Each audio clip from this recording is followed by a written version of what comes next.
Hello, Taurus Collective. Ako po si James from James Tarot PH.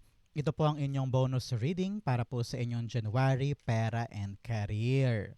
So mga Taurus, ano ang naghihintay sa inyo para sa aspetong yan ng inyong buhay ngayong Enero?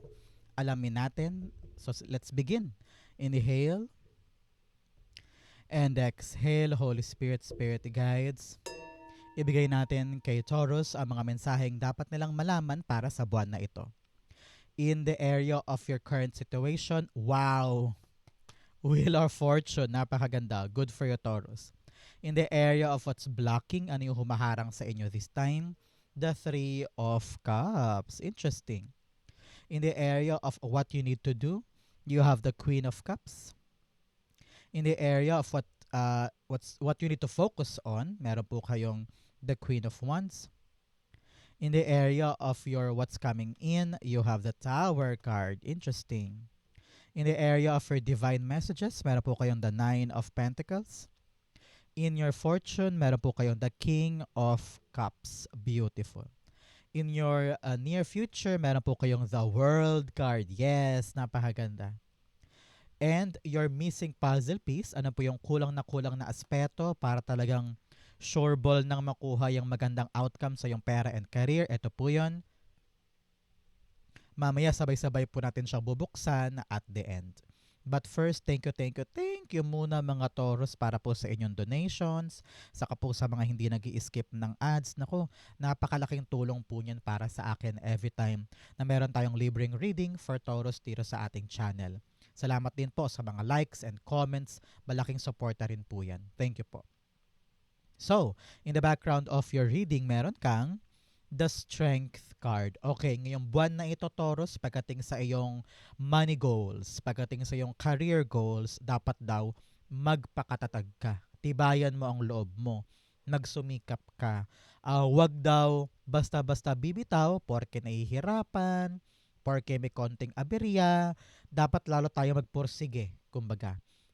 Sabi rin dito, wag mo daw i-entertain yung negative talk mo sa sarili mo. Okay? Meron ka daw mga pilit sinasabi sa sarili mo na nagpapababa ng confidence mo, nagpapababa ng moral mo, no? Panahon to para lalo kang mas ganahan at mas manalig sa skills mo. Okay? Very important to isa buhay mo para ngayong buwan makalagpas ka sa kahit anumang darating, especially in your money and career. Okay? Trust and hold on tight. Kayang-kaya mo yan.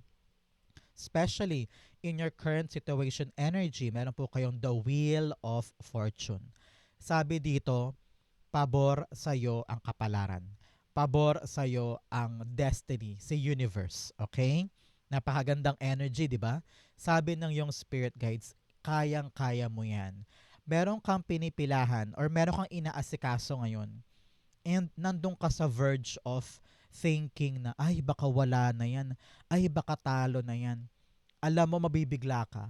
Masusurprise ka na parang, ay, madali lang pala. Ay, nakapasa ako. Ay, tanggap ako. Parang ganyan. So, you will be surprised sa mga magagandang hantad sa'yo ng kapalaran. Ang kailangan mo lang talaga ngayon, tapang at sa kalakas ng loob na itutuloy mo ito. Kasi marami sa atin, hindi lang basta Taurus, but human in general, na pabor ang kapalaran pero kulang sa kilos, kulang sa gawa, kulang sa effort, kumbaga, no? So sabi dito, para patuloy na umikot sa iyo ang kapalaran, effortan natin. Magpakatatag tayo, i-push pa natin. Maging matapang tayo na harapin yung mga challenges, harapin yung mga kinakailangang harapin para talagang mapaamo natin sa kapalaran at maibigay sa atin yung ating mga gusto. Okay? So you need to make a move. You need to make a kumbaga, pagalawin mo yung frequency. Ano nga yung sikat na term? Galawin na ang baso. Yan, ganyan. Galawin mo yung baso para makita mo kung ano yung naghihintay para sa'yo. Example, pangarap mo talagang makabili ng bahay, ikaw ay nursing graduate, and then nagkatrabaho ka sa call center. May nag-aalok sa'yo halimbawa na, huy, tara sa Canada, may bukas doon. May experience ka naman dati, baka kaya natin to. Mag-exam na tayo. So, kailangan mong mag-effort. Sige, exam ako. Sige, review ako. Sige, lakarin natin yung mga papeles. Kasi naghihintay na sa'yo yung kapalaran mo. Parang ganun. So, open yourself with the effort na kinakailangan. Okay? So, tanungin kita ngayon, Taurus, ano tong mga pera and career manifestations mo? Idasal mo na yan. I-claim mo tong Wheel of Fortune kasi iikot ang kapalaran in your favor. Okay? So, i-comment mo sa baba, I manifest blank na dumating na this month para swertihin na ako ganyan. So, comment down below, it will be yours. Okay? Wheel of Fortune is being clarified by you have, oops, the Lover's card. Yes, choose your passion. Kunin mo yung mga bagay at mag-decide ka because Lover's card's all about choices, okay? You need to make a decisive move at saka talagang siguradong mga choices para sa mga bagay na gustong gusto mo talagang gawin. Kasi alam ni Spirit Guides, alam ni Universe, na kapag pinili mo yung mga bagay na bukal sa puso mo, dyan ka mag-excel. Diyan ka magkatagumpay. Diyan ka talaga magkakaroon ng pag-unlad, kumbaga. So ngayon, habang nag-uusap tayo, Taurus, ano ba yung mga choices mo na handa mong panindigan?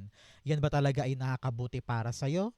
O meron kang mga choice na dapat nang bitawan at maging responsable ka naman sa mga gusto mong panindigan na talaga magpapaabante sa'yo moving forward. Okay? Very important yan.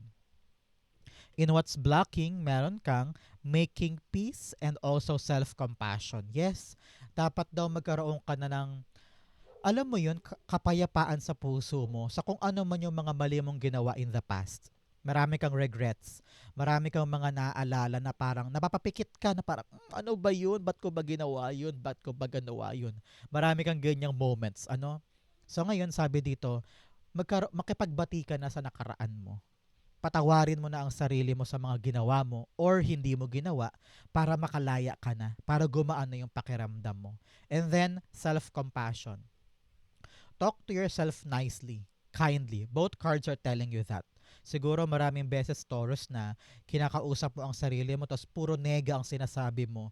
Puro mali, puro kabulukan, puro pangit. Kaya sabi dito, be kind to yourself. Kasi ikaw dapat ang unang kakampi ng sarili mo. Okay? Very important yan. In what's blocking, you have the Three of Cups. Meron sa inyo nag-over-indulge sa isang bagay. Parang puro saya, saya, saya. Imbes na mag-focus sa kinakailangan. Baka nakarelate ka.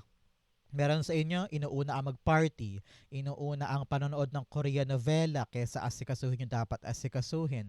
Inuuna yung telebabad or pag-FaceTime imbes na mag-focus sa mga bagay na dapat asikasuhin.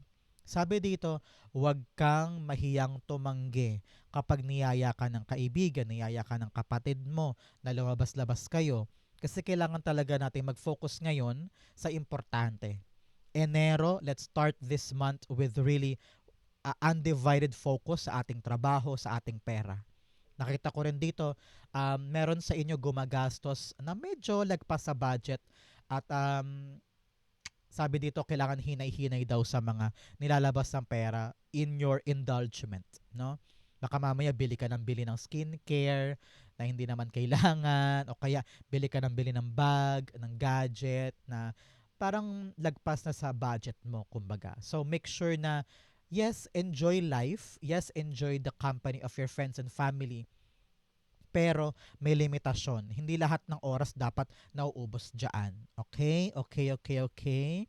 Very important yan for you. Isa-isip mo ngayon. Baka mamaya may ginagawa ka ng sobra.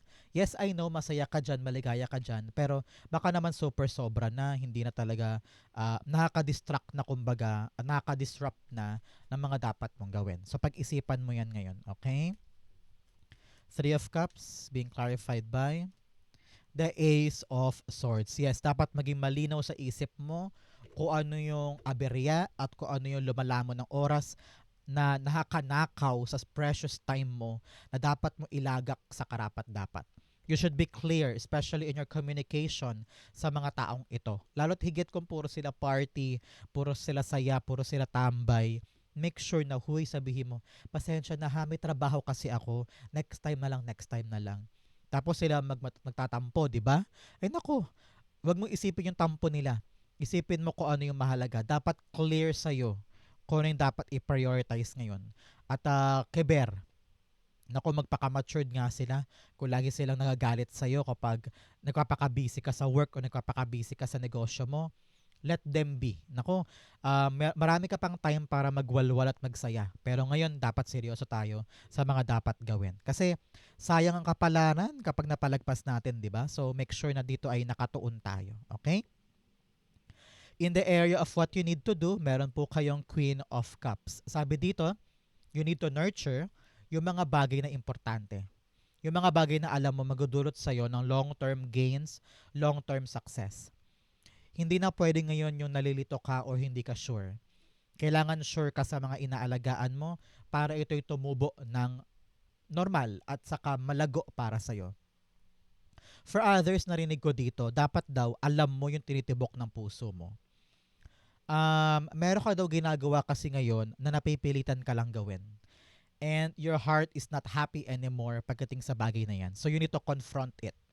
Example, hindi ka na masaya sa trato, hindi ka na masaya sa sistema sa work o kaya sa paraan ng pag-disseminate ng job, no? Kailangan daw maramdaman mo ulit yung passion, yung love sa isang bagay. So kung kailangan mo i-address, i-address mo na para payapa ka, okay? Listen to your heart, you will know what to do. Okay? The Queen of Cups being clarified by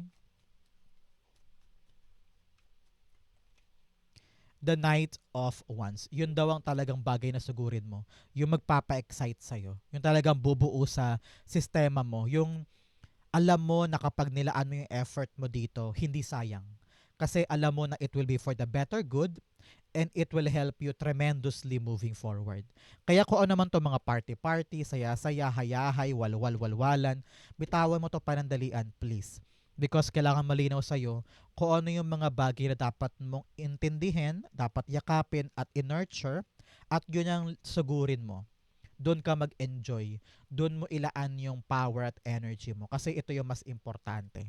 Okay? May darating sa yung opportunity or good news. May mga development akong nabasa na dapat mong harapin. Ilaan mo yung pag-ibig mo dito at obligasyon mo dyan para ito'y umandar ng maganda para sa'yo. Okay? So, dapat makita mo ngayon, Taurus, kung ano yung mas matimbang sa hindi. Alam ko parehong masaya to, parehong energetic, parehong mahalaga sa'yo, pero ano ba yung mas mahalaga para patuloy itong umikot para sa'yo? Okay? Importante yan.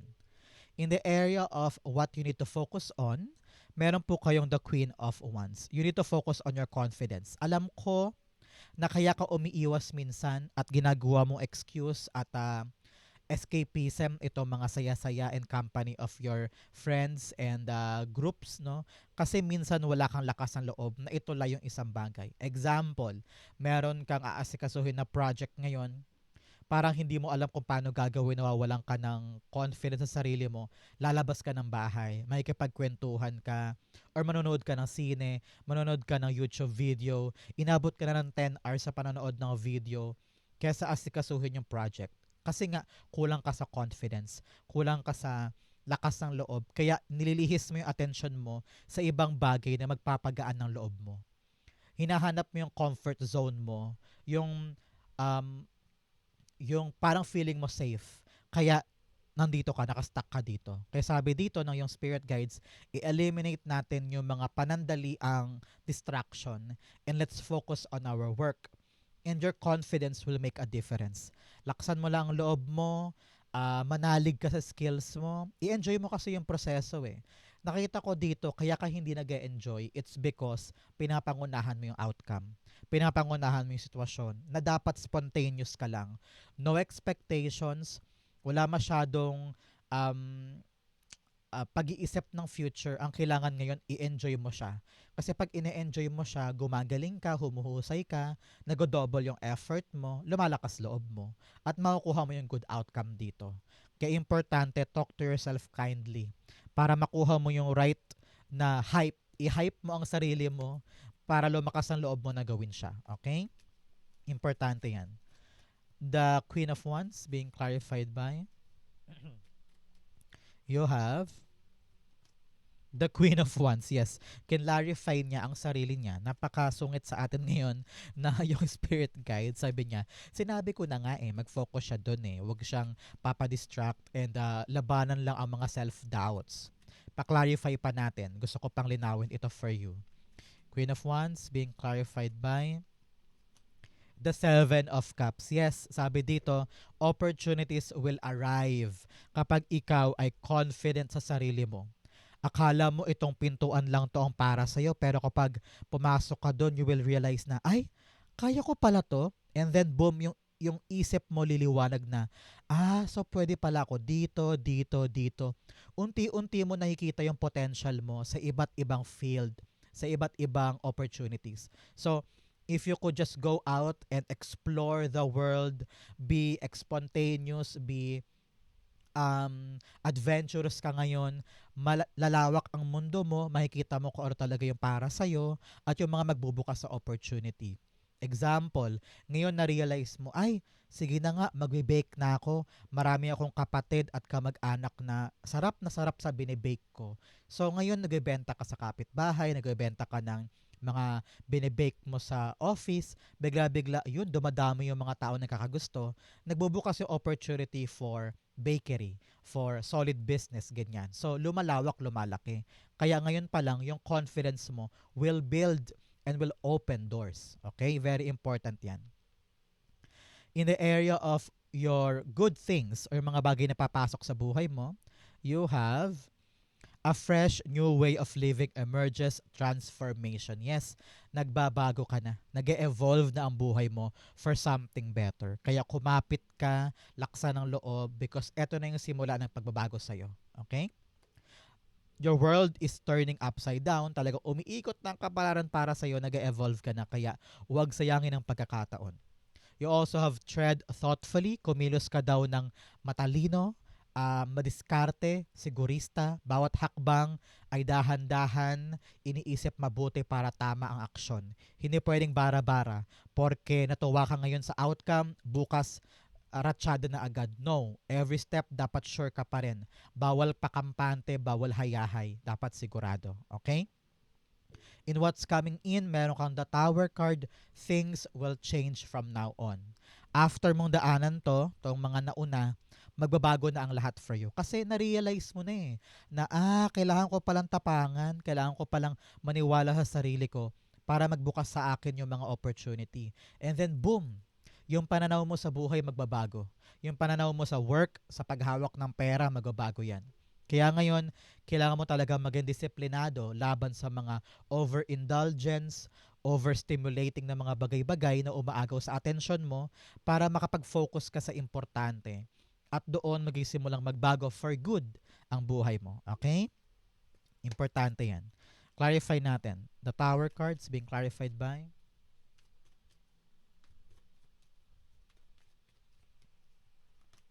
the Seven of Swords. Yes, new strategy, new way is coming. Makakaisip ka daw ng isang bagong paraan para ma-figure out mo kung paano ba ako makakaalis sa sitwasyon na ito na ako yung panalo sa dulo. No? You are actually making a move, making a drastic change kung saan papabor sa yung outcome. And doon, boom, bagong-bago na ang sitwasyon. Example, meron kang project na pinapasa sa work, no? Parang ano ba yan? Hindi gumagana, stuck na ako dito. Pero dahil nakaisip ka ng bagong strategy, hindi ka sumuko, talagang pinairal mo yung isip mo, doon biglang nagbago ang lahat. Yung project na bagong binuo mo, pagpasa mo, boom, natanggap, na-approve. Kasi meron kang change sa system mo. Meron kang change sa paniniwala mo. Nag-evolve ka, nag-transform ka, at in-apply mo yan sa sarili mo, sa ginagawa mo, at doon, nakamit mo yung pagbabagong pabor sa'yo. No? Important yan, isa isip mo, isa puso mo, para malaman mo yung gagawin. Okay? I-claim mo to, it will be yours. In your divine messages, meron kang a win-win outcome is forecast. Wow. I-claim mo to. Panalong-panalo ka daw ano man ang mangyari. Kung ano man tong discarding to na magpapabago sa'yo, kung ano man tong move na gagawin mo at choice na pipiliin mo, magpapaikot talaga to ng kapalaran mo in your good favor. Congrats, congrats. Another message, a new romantic cycle happens. Wow, meron daw bagong pag-ibig para po sa mga iba dyan na naghahanap ng pag-ibig. Definitely, definitely a great month to start over. Okay? In your divine messages, meron po kayong Nine of Pentacles. Panahon na to para payabungin mo ang buhay mo. Panahon na daw to para isipin mo naman, Taurus, ang ipon mo, ang future mo, sarili mong pera, ano? Dapat daw ngayong buwan na ito, you're choosing to have your independence pagdating sa iyong pera.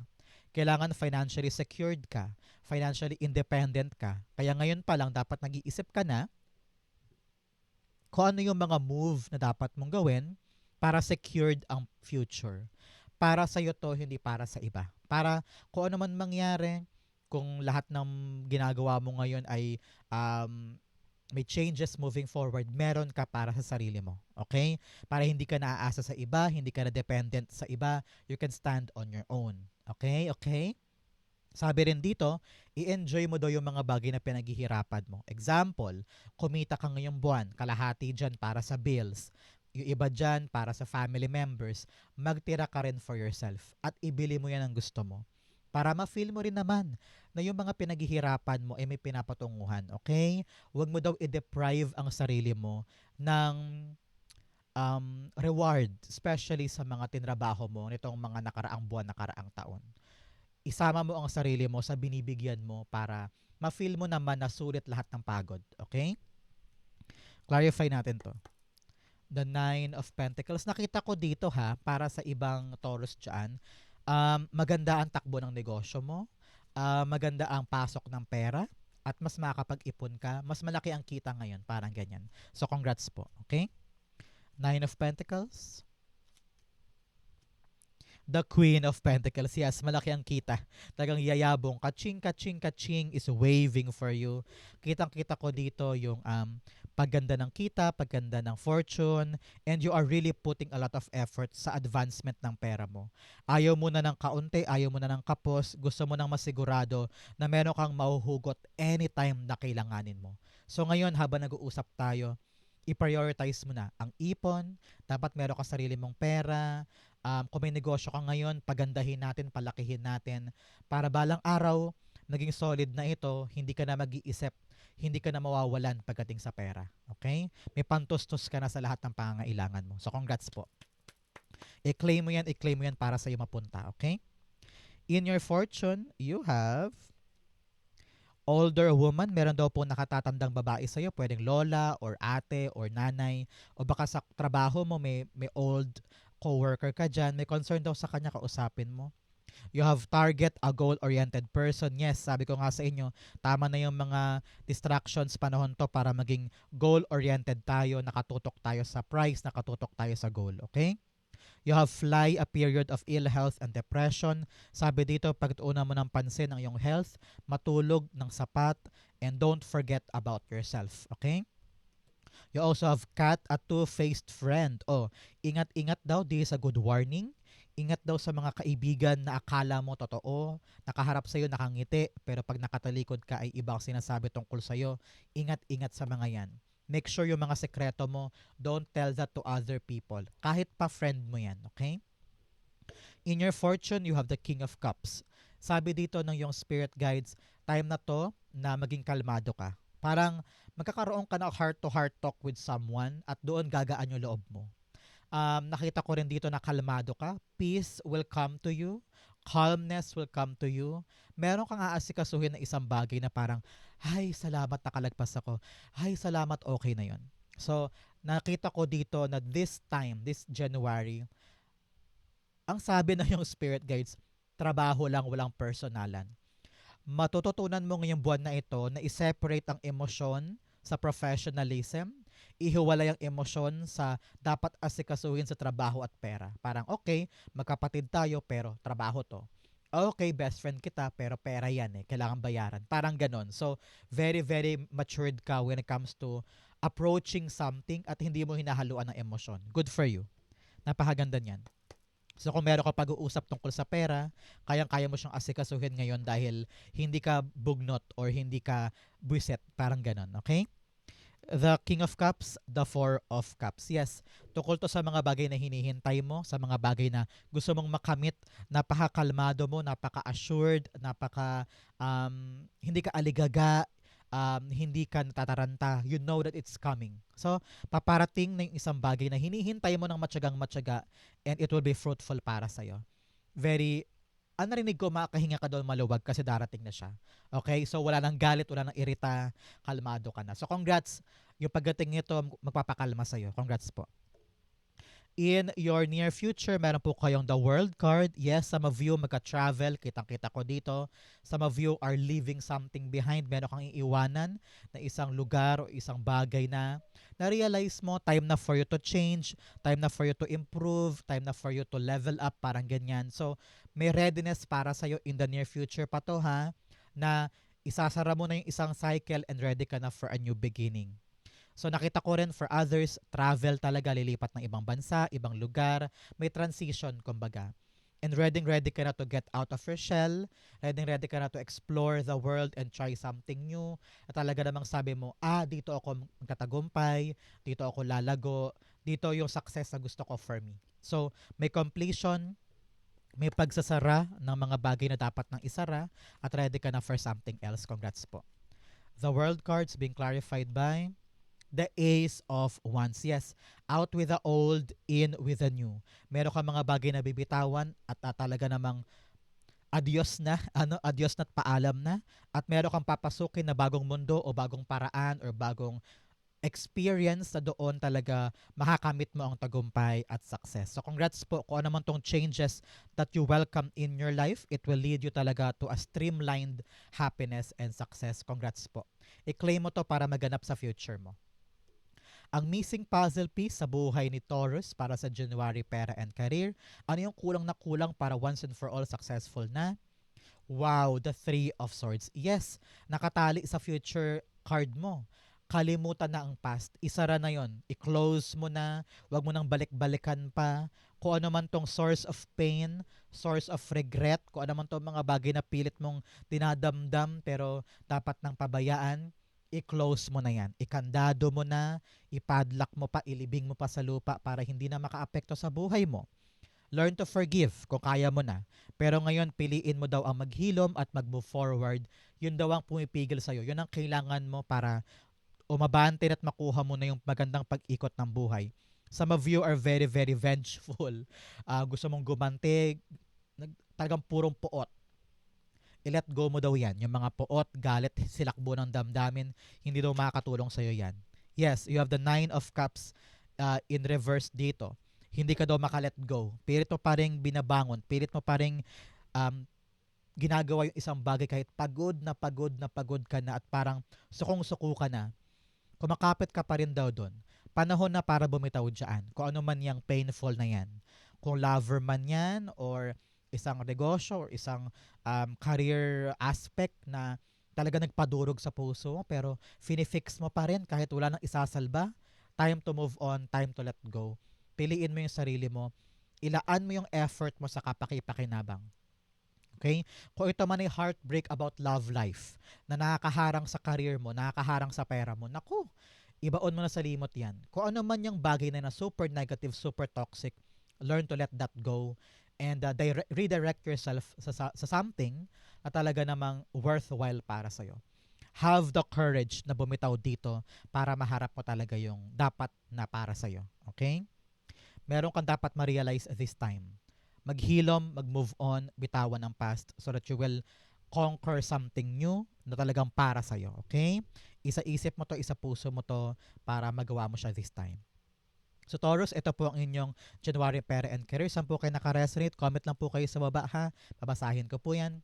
Thank you Holy Spirit, Spirit Guides for the clarity and messages na dapat malaman ng mga Taurus this time. Thank you po for watching hanggang dulo mga mahal kong Taurus. I love you. This has been James for James Tarot PH. God bless everybody.